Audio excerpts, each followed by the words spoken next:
नमस्कार दोस्तों, स्वागत है आपको भोजपुरी म्यूजिक न्यूज में। तो लेके आ रहे हैं हनुमान गियर बहुत ही ब्लॉकबस्टर भोलबम सॉन्ग। तो आप लोग जानिए कि चैनल पे सॉन्ग का वीडियो रिलीज होने वाला है और कब होने वाला है और कितने बजे होने वाला है। चलिए दोस्तों वीडियो को स्टार्ट करते हैं। वीडियो को स्टार्ट करने से पहले दोस्तों आप लोग हमारे चैनल पर नए हो तो चैनल को सब्सक्राइब कर ले और बेल आइकन दबाना दोस्तों नहीं भूलिएगा।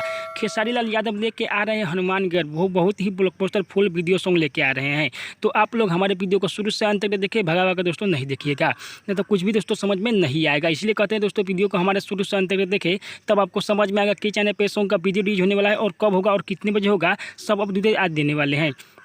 तो वीडियो का हमारे शुरू से अंत तक इस सॉन्ग को लिखे हुए हैं अखिलेश कश्यप। हाँ दोस्तों, राइटर अखिलेश कश्यप इस सॉन्ग को लिखे हुए हैं, संगीत से सजाए हुए श्याम सुंदर। बहुत ही ब्लॉकबस्टर सॉन्ग है। इस सॉन्ग को गाए हुए हैं Khesari Lal Yadav and Antara Singh Priyanka. This song है दोस्तों। तो कल सुबह रिलीज हो रहा है ग्लोबल म्यूजिक जंक्शन पर, देखिए और तहलका मचाइए। 7 बजे रिलीज हो रहा है full video song global music junction पर। कल सुबह रिलीज हो रहा है 7 बजे, देखिए और तहलका मचाइए। हर डीजे पर यही सॉन्ग बजने वाला है। हनुमान गियर एल्बम का नाम है दोस्तों हनुमान गियर। बहुत ही ब्लॉकबस्टर भोलबम सॉन्ग है। कल सुबह आप लोग तैयार होकर रहिए। कल सुबह 7 बजे रिलीज हो रहा है ग्लोबल म्यूजिक जंक्शन पर, देखिए और तहलका मचाइए 7 बजे कल।